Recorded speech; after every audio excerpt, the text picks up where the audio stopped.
آپ کا نام فاروق ہونے کا ایک بنیادی سبب یہ ہے کہ آپ نے اس طرح کفر اور منافقت اور اسلام کے درمیان جو حدود تھی ان کو بھی واضح کر دیا، اور منافق کو تو دور سے پہچان لیتے تھے۔ مسند امام احمد بن حنبل میں ہے، ایک دن آپ نماز فجر پڑھنے کے بعد باہر تشریف لے گئے۔ ہوتا ہے کہ یہاں نماز ہو رہی ہو 6:10 پہ اور ساتھ والی مسجد میں ہو رہی ہو 6:20 پہ، تو مضافات میں کوئی مسجد تھی جس سے نماز تھوڑی سی تاخیر سے ہوتی تھی، تو آپ سیر کے لیے نکلے تو دیکھا وہاں نماز پڑھائی جا رہی ہے اور سورہ آباسہ کی تلاوت امام کر رہا ہے۔ تو آپ رک گئے اور سوچنے لگے کہ یہ سورہ آباسہ کی تلاوت کیوں کر رہا ہے۔ سوچا ہو سکتا ہے روٹین سے پڑھتا ہو اور آج یہ سورت تلاوت کے طور پہ آ گئی ہو۔ اگلے دن کستن گئے تو دیکھا کہ وہ پھر وہی سورت تلاوت کر رہا ہے۔ تیسرے دن تلوار بھی ساتھ لے گئے اور پھر جب اس نے تلاوت کی تو آپ نے سلام پھیرا تو بلایا، اس کو پوچھا کہ کیا تو قرآن مجید کی کوئی اور سورت نہیں جانتا؟ اس نے کہا جی مجھے اور سورتیں بھی آتی ہیں۔ تو کہا پھر یہ بار بار کیوں پڑھتے ہو؟ یہاں تھوڑا سا اس کا پس منظر سمجھنا ہوگا تاکہ معاملے کی نوعیت اور حساسیت کو سمجھا جا سکے۔ ہوا اس طرح کہ حضور علیہ السلام مختلف سرداران قوم کو لے کر کے ایک پہاڑی پہ بیٹھ کے ان کو درس دین دے رہے تھے، اور حضور کی آرزو یہ تھی کہ یہ لوگ اگر اسلام میں آ جائیں تو بڑا فائدہ ہوگا۔ ایک صحابی تھے جو آنکھوں سے نابینا تھے، وہ حضور کے بدن کی خوشبو سونگتے سونگتے موقع پہ جا پہنچے اور جا کے جھولی پھیلا کے عرض گزار ہوئے، یا رسول اللہ صلی اللہ علیہ وسلم علمنی ما علمک اللہ، اللہ نے جو آپ کو سکھایا اس میں سے کچھ چیزیں میری جھولی میں بھی ڈال دیں۔ اپنی طلب کا اظہار کیا، لیکن چونکہ نابینے تھے معاملے کی نزاکت کو سمجھ نہ پائے۔ میں دور سے آیا ہوں اور آپ سے مخاطبہ کر رہا ہوں، اور بات ایک تمہید کے ساتھ شروع کی اور یہاں تک پہنچا۔ اگر کوئی میرا بہت قریبی بھی ہو اور بڑی محبت کرنے والا بھی ہو تو مجھے روک کے کہے جناب مجھے تیمم کے مسئلے بتا دیجئے، تو یقیناً میری طبع پہ ناگواری آئے گی کہ یہ بات میں پوچھ لینا۔ اب میں ان لوگوں سے مخاطبہ کر رہا ہوں، بڑے قیمتی لوگ ہیں، اپنا وقت نکال کے آئے ہیں، اہل علم ہیں، اہل دانش ہیں، ارباب دین ہیں، اور ان کا ایک ایک لمحہ قیمتی ہے، تو یہ وقت نکال کے اس عاجز کی باتیں سننے آئے ہیں، تو میں چند لمحوں کے لیے ان سے مخاطب ہوں، تو آپ پھر پوچھ لینا۔ اب سرداران قوم حضور ان سے بات کر رہے تھے، لیکن وہ نابینا چونکہ موقع کی نزاکت کو نہ بانپ سکے، انہوں نے اپنی بے چینی کا، اپنی طلب کا اظہار کر دیا۔ حضور کو پسند نہ آیا، حضور نے پھر دوبارہ ان سرداران قریش سے، سرداران قوم سے بات شروع کی۔ تو جب بات پھر نقطہ کمال تک پہنچی تو یہ بے تاب تھے، پھر بول پڑے علمنی ما علمک اللہ، حضور کچھ خیرات میری جھولی میں بھی ڈالی ہے۔ تو حضور نے پھر دوبارہ ان کو جب گفتگو کرنا چاہی، پھر ایک نتیجے پہ بات پہنچی تو وہ پھر بول پڑے۔ جب تیسری مرتبہ ایسا ہوا تو پھر حضور سے گوارا نہ ہوا، حضور کے ماتھے پہ شکنیں آ گئیں اور حضور نے رخ پھیر لیا۔ تو جب اعراض کیا تو جبریل وہی لے کر آئے، عبس وتولی ان جاءہ الاعمی وما یدریک لعلہ یزکا۔ محبوب کسی کے ماتھے پہ شکنیں آئی تھی، کسی نے رخ پھیرا تھا، اس لیے کہ اس کے پاس آنے والا نابینا تھا۔ محبوب اس نابینے کی بات سن لینا چاہیے۔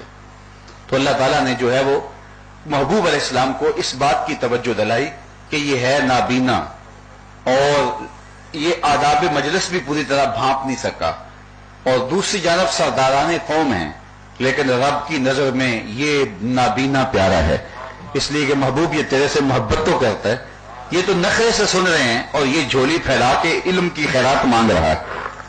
اب جو منافق تھے وہ بڑے خوش ہوتے تھے، دیکھا نا رب تو رب ہے، اس نے جھڑکا اپنے نبی کو۔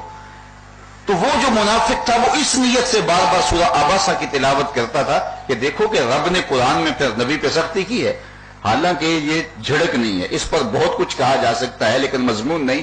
صرف ایک بات، آپ اہل علم بیٹھے ہیں، مجھے آپ بتائیے کہ کس کے ماتھے پہ شکنیں آئی تھی؟ حضور کے ماتھے پہ آئی تھی نا۔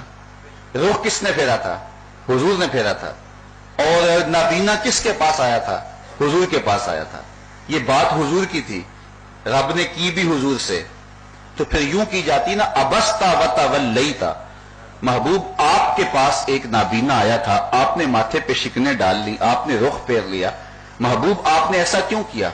جب جھڑکا جاتا ہے تو مخاطبہ ہوتا ہے، اب بات بھی حضور کی بھی حضور سے جا رہی ہے، لیکن مخاطبے کا صیغہ نہیں، غیب کا صیغہ ہے. عباسا وتولا ان جاءہ الاعمى. محبوب کسی کے ماتھے پہ شکنیں آ گئی تھی، کسی نے رخ پھیر لیا تھا، اس لیے کہ اس کے پاس آنے والا نابینا تھا. محبوب اسے ایسا تو نہیں کرنا چاہیے تھا. بات حضور کی بھی حضور سے جا رہی ہے، لیکن صیغہ مخاطبے کا نہیں ہے، صیغہ تو غیب کا ہے. لوگ کہتے ہیں جھڑک ہے، میں کہتا ہوں یہ پیار کی کہانی ہے. تو منافقین کا یہ خیال تھا یہ جھڑک ہے، تو وہ بار بار یہ صورت پڑھتا تھا. تو حضرت عمر رضی اللہ تعالیٰ عنہ تیسرے دن آئے اور تلوار بھی ساتھ لے آئے، اور جب اس نے سلام پھیرا اور آپ نے کہا کہ تجھے قرآن کی کوئی اور صورت نہیں آتی؟ اس نے کہا جی آتی ہے. تو یہ بار بار کیوں پڑھتے ہو؟ اس نے کہا یہ ویسے بڑی اچھی لگتی ہے. تو حضرت عمر رضی اللہ تعالیٰ عنہ نے اس کی گردن کاٹ دی، کہا تو منافق ہے، تو بار بار یہ صورت پڑھتا ہے، تجھے نظر نہیں آتا قرآن میں یہ بھی ہے والضحیٰ واللیل اذا سجی؟ تو یہ حضرت عمر رضی اللہ تعالیٰ عنہ کی غیرت عشق رسول تھی. پھر حضرت عمر رضی اللہ تعالیٰ عنہ کی زندگی کے اتنے پہلو ہیں اور اس قدر آپ کی زندگی کے اندر روشنیاں ہیں، آپ کی ذاتی زندگی، اور جب تخت خلافت پہ بیٹھتے ہیں تو پھر آپ کے اقدامات. ایک مغربی مفکر نے ایک بات کہی اور حد کر دی. اس نے کہا کہ اگر تاریخ کو، مسلمانوں کو ایک عمر اور مل جاتا تو پوری دنیا کے اوپر مسلمانوں کی حکومت ہوتی. اور یہ سب کچھ خیرات تھی حضور کے جوڑوں کی. ایک دن ارض تہامہ سے گزرے تو بچوں کی طرح بلک بلک کے رونے لگے. تو کسی نے کہا عمر یہ کیا ماجرا ہے؟ کہا یہی ارض تہامہ تھی، میرے باپ خطاب نے مجھے 5 اونٹ دیے تھے، کہا ان کو لائن میں کھڑا کرو. میں آگے والا سیدھا کرتا تھا تو پیچھے والا ٹیڑھا ہو جاتا تھا، پیچھے والا سیدھا کرتا تھا تو آگے والا ٹیڑھا ہو جاتا. بھاگ دوڑ کے دونوں کو سیدھا کرتا تھا، درمیان والا ٹیڑھا ہو جاتا تھا. میرے باپ خطاب نے مجھے بڑا مارا کہ تم ایک عرب کے بیٹے ہو کہ 5 اونٹ لائن میں کھڑے نہیں کر سکتے. کہا ایک زمانہ عمر پہ ایسا تھا کہ 5 اونٹ قطار میں کھڑے نہیں ہوتے تھے، اور آج شرق سے لے کر غرب تک 23 لاکھ مربع میل کی حکمرانی ہے. انسان بھی لائن میں کھڑے ہیں. یہ محمد عربی کے جوڑوں کا صدقہ نہیں ہے تو اور کیا ہے.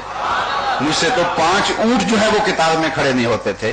تو پھر حضرت عمر رضی اللہ تعالیٰ عنہ نے جس طرح انداز حکمرانی اختیار کیا اور جس ڈھب سے جو ہے وہ خلق خدا کی رہنمائی کی، سارا دن آپ امور سلطنت میں مصروف رہتے، اور جب رات کی تاریکیاں پھیل جاتی عمر کی آنکھوں میں نیند نہیں ہوتی تھی. وہ مدینے کی گلیوں میں گھومتے تھے، دیکھتے تھے کسی آنکھ میں، کسی گھر میں مفلسی کا ماتم نہ ہو. حضرت عمر گھروں کو دیکھتے اور لوگوں کے احوال معلوم کرتے. ایک دن آپ ایک گھر کے قریب سے گزرے تو کیا دیکھا کہ اس گھر کے اندر سے دھواں اٹھ رہا تھا اور بچوں کے رونے کی آواز آ رہی تھی. سوچا وہ کھانا پکنے میں دیر ہوگی. پھر دوسرا چکر کاٹا تو ماجرا پھر وہی تھا.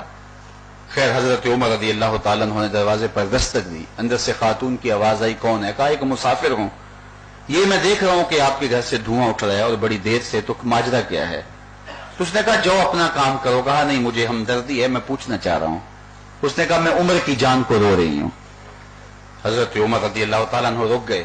کہا بہن ماجرا کیا ہے؟ کہا کئی دنوں سے بچے بھوکے ہیں اور کھانے کے لیے کچھ نہیں ہے، ضد کر رہے تھے. میں نے ہنڈیا کے اندر پتھر ڈال کر کے نیچے سے آگ جلائی اور ان کو کہہ رہی ہوں کہ بیٹا ابھی دیر لگے گی. آرزو ہے کہ وہ سو جائیں، لیکن بھوک کے مارے بچے سو بھی نہیں رہے، اور ان پتھروں نے پکنا بھی کیا ہے. اللہ اکبر. حضرت عمر بڑے دکھی ہوئے، وہاں سے نکلے اور بیت المال میں آئے. گھی کا کنستر لیا، آٹا لیا اور چیزیں لی اور اپنی کمر پہ لا دی. چلنے لگے تو آپ کا غلام اسلم آگے بڑھا. کہا حضرت یہ بوجھ میری کمر پہ لاد دیجئے. تو حضرت عمر کی آنکھوں میں آنسو تھے. فرمایا اسلم کیا قیامت کے دن میرا بوجھ اٹھا لو گے؟ تو مجھے اپنا